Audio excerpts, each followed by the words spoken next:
Welcome back to the CTO Playbook, the podcast for CTOs and senior engineering leaders who want to lead with clarity, confidence, and strategic impact. I'm Adam Horner, coach to CTOs from startups to scale-ups. There's a particular feeling I've been hearing from CTOs a lot this year. Almost every first conversation I have with a new coaching client starts somewhere near it. It doesn't have a clean name. If I had to give it one, I'd call it a quiet exhaustion under a loud pressure. The loud pressure is the obvious part. The board wants results faster. The leadership team wants to keep pace with competitors, and investors are asking what your AI strategy is. And they're asking it in the tone of people who think the answer should already exist. And running underneath all of that is the CTO's own fear of missing out on whatever it is that everyone else seems to have figured out. The quiet exhaustion is less obvious, but it's there in almost every conversation. People are tired. They're trying to keep up with a field that changes every week. They're trying to explain it to executives who have read 3 articles and drawn firm conclusions. They're trying to work out where their own team actually is on the learning curve. And they're trying to do all of this while delivering on the roadmap they committed to 6 months ago. The word most of them eventually land on is behind. They feel behind. They feel bewildered by the volume of information. And more quietly, they feel judged. Judged by peers, judged by the board, judged by the voice in their own head that says everyone else has worked out something that they haven't. If any of that is familiar, stay with me for the next 25 minutes or so, because what I've been seeing across my coaching practice and what I want to share today is that the pressure to go faster with AI is very often the signal that the real work is somewhere else. And the teams I'm seeing pull ahead are not the ones going the fastest. They're the ones who chose deliberately to slow down in a particular way. And that's what today's episode is about. Before we go further, a quick word about the CTO Playbook platform. If you're a CTO working through the kind of pressure I've just described, or you're thinking about how to bring your team through an AI adoption journey without losing people or momentum, have a look at thectoplaybook.com. Coaching, cohorts, and resources all built for tech leaders just like you, helping you build your own playbook for your path at your pace. Let me start by laying out a pattern I'm seeing in almost every organization going through AI adoption right now. It's not a framework I've invented, it's a shape most of you will already recognize from capability maturity models, which have been around in software engineering for decades. Organizations tend to move through 3 phases whenever they adopt a meaningfully new capability. The words vary depending on which model you use, but the shape is consistent. Stage 1, I think of as the Wild West, right? It's pure experimentation. You hand your engineers a budget for AI tools, you tell them to try things, and you let the best ideas rise. There's not much structure. There aren't many guardrails. The goal is learning, and the method is exposure. You're trying to find out what works before you invest in making anything repeatable or fixed. Stage 2 is where a bit of structure starts to come in. Cost control becomes a real conversation because the AI tooling bill has started to raise eyebrows in finance. There's a more deliberate selection of which tools to keep and which frameworks to standardize on. There's more guidance for the team, but it's still mostly guidance about what to avoid rather than a coherent approach to what to build. Stage 2 is mostly about limits and constraints. Stage 3 is where most organizations are trying to get to, and where relatively few have arrived. In stage 3, there's a proactive direction to move towards, rather than a set of things to move away from. There's clear guidance, normally from the CTO, sometimes from an AI pioneer on the team, about what works, what produces results, and what success actually looks like. There are mandated tools and frameworks, and in the more mature cases, I'm seeing there's a deliberate migration from a historical software development lifecycle to what people are starting to call an AI development lifecycle, or ADLC. The ADLC is a term that's gaining traction, and we'll come back to that later in the episode. So 3 stages: Wild West, structure, direction, or ad hoc, managed, defined, if you prefer the older language. The shape is old, the content, though, is quite new. Now, I want to tell you a story from my coaching practice about what happens when an organization tries to jump from stage 1 to stage 3 without understanding where it actually is. I'll change a few details for confidentiality, but the essence is true. A CTO I was coaching had been given funding to accelerate the team's AI capability. They did what a lot of thoughtful leaders would do. They hired a strong engineer specifically to push the adoption curve forward, someone forward-leaning, curious, willing to experiment wildly, and with some experience in this area, someone genuinely talented. In the first few weeks, it was working. This engineer was generating prototypes, raising pull requests, exploring frameworks the rest of the team hadn't touched yet. The CTO could point to motion. They could tell the board that AI investment was producing output. Then, slowly, a different story started to surface. The rest of the engineering team were getting frustrated.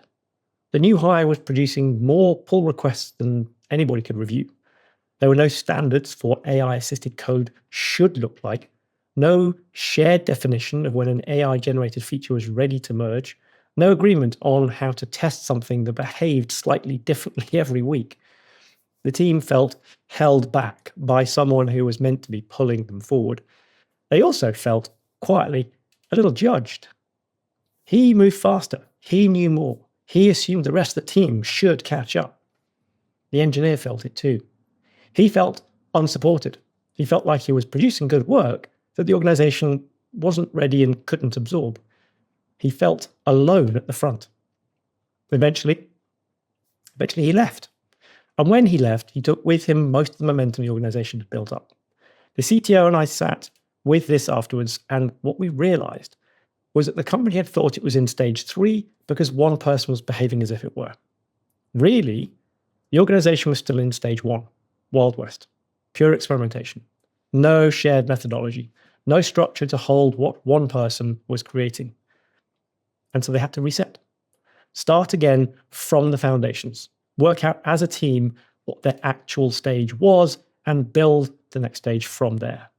That's heavy work, but it was necessary work. The fastest way forward, it turned out, was back to the start. And I want to pause on this story for a moment because what happened there is not unusual.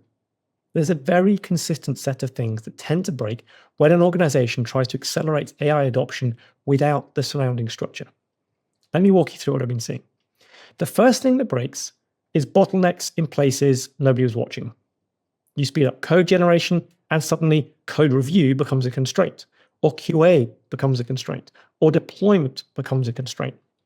You don't notice these bottlenecks when the system is running at its old pace. You notice them very quickly when the system tries to run faster. The second thing is that existing inefficiencies get exposed. If there's a lack of clarity in the requirements process, AI makes it louder. If there's ambiguity in the definition of done, AI makes it worse.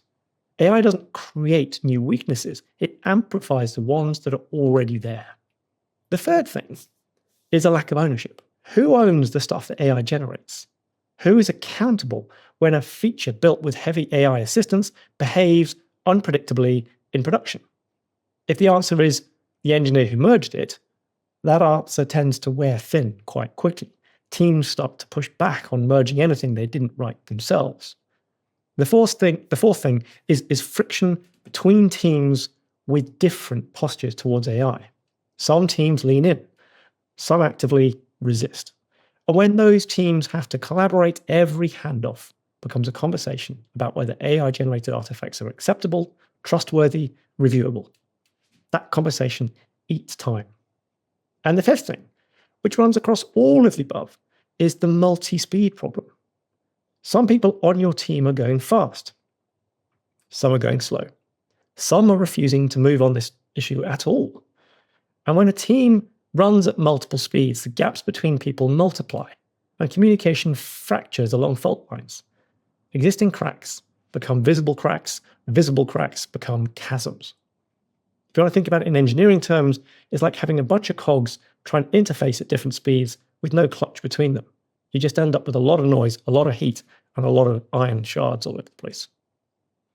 None of these are AI problems in a strict sense.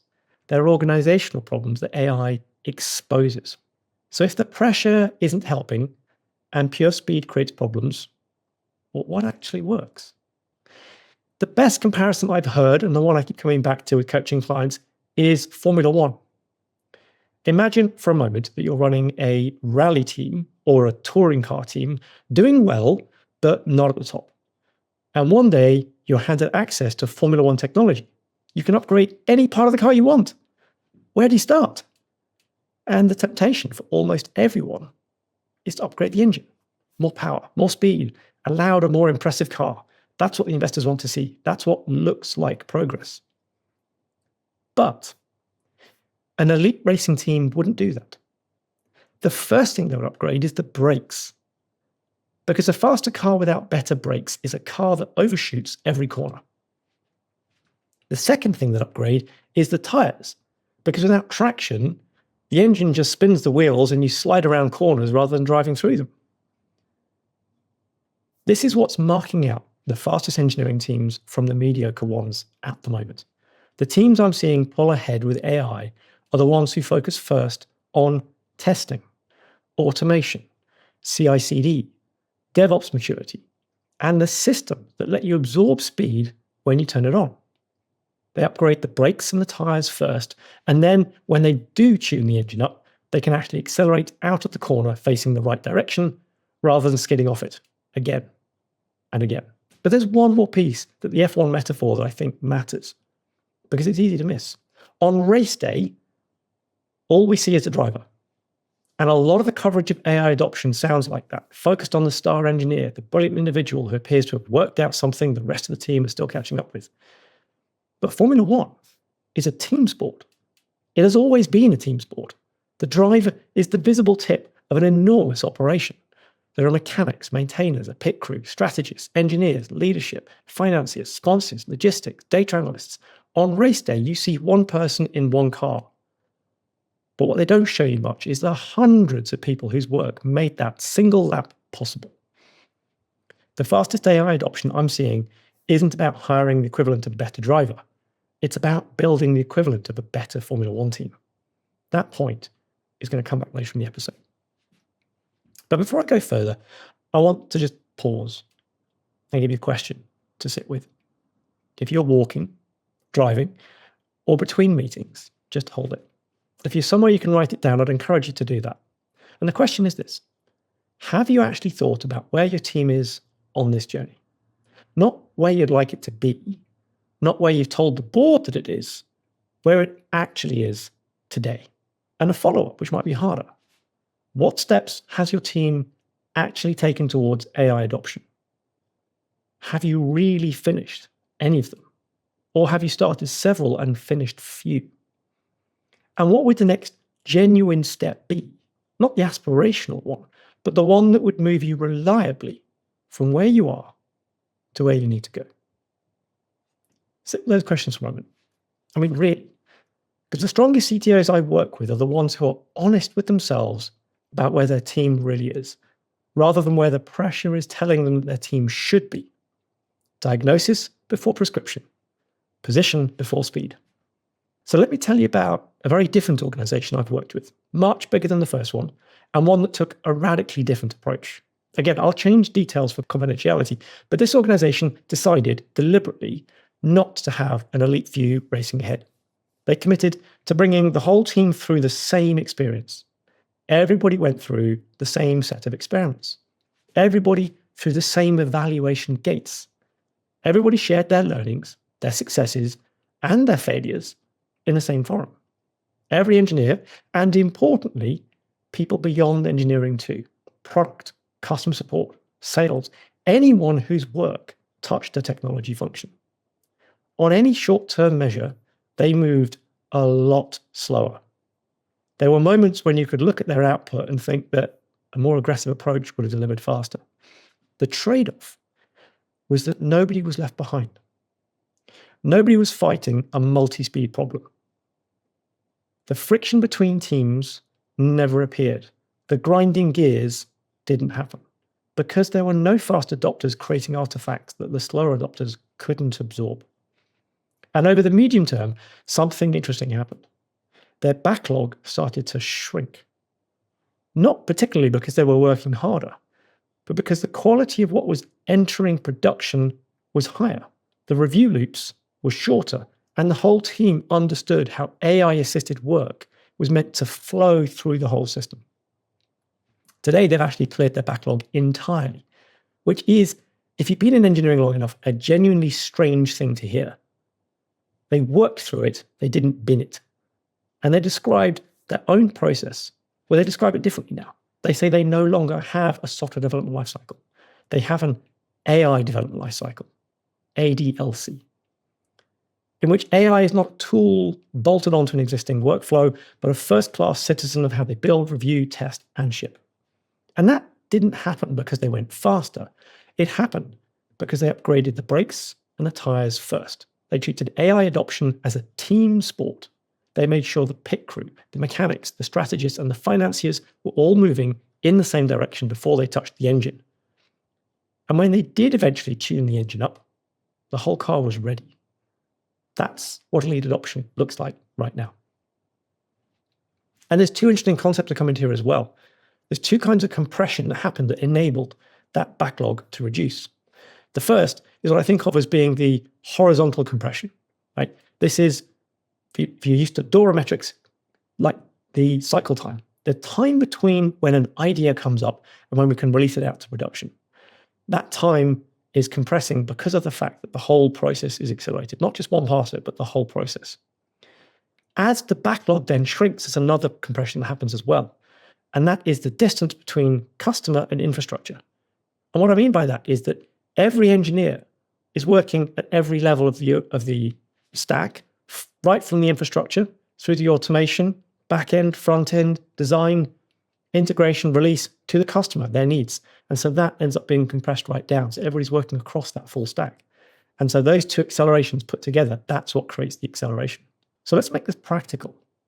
If you're sitting with the feeling I described at the start of this episode, and you're wondering what a real next step looks like, I want to offer you three postures, not tactics, postures.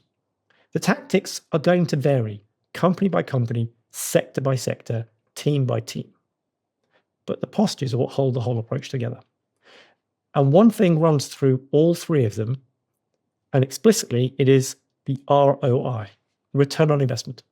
Every investment you make in AI adoption, whether it's a tool, a training program, a process change, or a new hire, needs to earn its place. Without that discipline, you can spend a lot of money and have very little to show for it. So keep ROI in the back of your mind as we go through these three postures. The first posture is orientation. Before you accelerate, know where you are. Are you in the Wild West? Are you in stage 2, building structure and constraints? Are you genuinely approaching stage 3 with a defined approach and a migration towards something like an ADLC? Or are you, like many organizations, in different stages in different parts of the team, with product further ahead than engineering or one product line further ahead than the rest? Be honest about this bit. The mistake I see most often is CTOs describing their organization as being in stage 3 because one person is acting that way, or because the board expects stage 3 to be where they are. The team you actually have is a team you need to lead, not the team that your slide deck says that you have. Orientation isn't just about today's position. It's about the direction of travel. Where do you want the team to be in a month, in 2 months, in 6 months? What's the next genuine stage for you from where you actually are? Orientation gives you a real trajectory instead of motion that looks like progress but isn't going anywhere particular. The second posture is selection. Once you know where you are, choose what you're going to accelerate very carefully. The easy, tempting answer is to accelerate code generation. It's visible, it's measurable, it's a thing that demos well to the board, but accelerating code generation in an organization that doesn't have the brakes and tires for it creates exactly the problems we talked about earlier. Bottlenecks in review, ownership confusion, multi-speed friction. Existing cracks become visible ones. The elite teams are accelerating the surrounding systems first. Testing frameworks, automation, CI/CD pipelines, DevOps maturity, code review standards, documentation practices, the infrastructure that lets speed be absorbed rather than cause damage. These are the brakes and tires of your engineering operation. Get them right, and the engine is a gift. Get them wrong, and the engine can be a liability very quickly. Ask yourself this. If we tripled our code output tomorrow, what would break first? That's the thing to accelerate. That thing before the code output itself. The third posture is inclusion. AI adoption done well is a team sport. And the team is wider than you think. The team extends well beyond engineering. Product needs to understand how AI changes what's possible to build and how long it takes. Customer support are often the first people to see AI-assisted features behaving in unexpected ways in the wild, which means they're often the earliest signal of what's actually working. Sales needs to be able to describe what your product genuinely does versus what AI might do for it at some point in the mythical future. And the same is true for operations, finance, compliance, and legal. Anyone whose work touches a technology function directly or indirectly has a part to play. If you bring small elite group forward and leave the rest of the organization behind, the friction at the seams will eat up the gains you make. If you bring the whole organization forward together, slower at first, you build something that compounds, a flywheel that can accelerate. The whole team can move forward. The bottlenecks surface early, where you can actually address them, rather than surfacing in production where they cost you. As a leader, our job is to be supportive of the entire group, not the early adopters alone, not the resistors alone, everyone, the whole team. That's the work of bringing an organization through a capability transition, and it's the work the fastest organizations are doing right now. Running through all three of these is one discipline, ROI. Every tool, every training hour, every process change, every restructure needs to earn its place. AI spend is easy. Just ask your credit card. AI return is harder. The CTOs I'm seeing do this well are the ones who can tell a clear story about what each investment was for, what it delivered, and what it's earning. The ones who struggle are the ones who bought tools because the board expected them to and cannot now point to what any of it did. 3 postures. Know where your team is. Choose what to accelerate. Make it a team sport. ROI throughout the whole thing. So let me bring this back to where we started. If you're feeling bewildered, behind, or judged right now, I want to say something directly. You are not alone. Almost every CTO I speak to is navigating some version of this. The pressure is real. The speed of change is real, and it's phenomenal. The fear of missing out is real. And the answer, in almost every case, is not to move faster. It's to move more deliberately. The organizations I'm seeing pull ahead on AI are not the ones with the loudest engineers or the shiniest tools. They're the ones whose leaders took the time to understand where the team actually was, chose to accelerate the right things, and brought the whole organization through the transition as one. They upgraded the brakes before the engine. They treated the pit crew, the mechanics, the strategists, and the financiers as part of the team. They ran a race that looked slower from the outside and was much faster in the result. If any of this has landed, I'd love you to take one thing with you. Before you respond to the next request to go faster with AI, ask yourself where your team actually is and what would need to be true for speed to be safe. That one question, asked honestly, is worth more than most of the tooling decisions you'll make this year.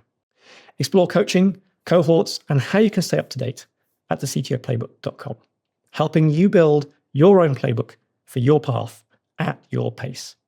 Until next time, keep leading with clarity. Thank you for listening to the whole episode. I appreciate your time, so just before you go, I'd like to ask you for a favor in return for putting together this episode of the CTO Playbook for you. Please share the episode with just one person who will appreciate it.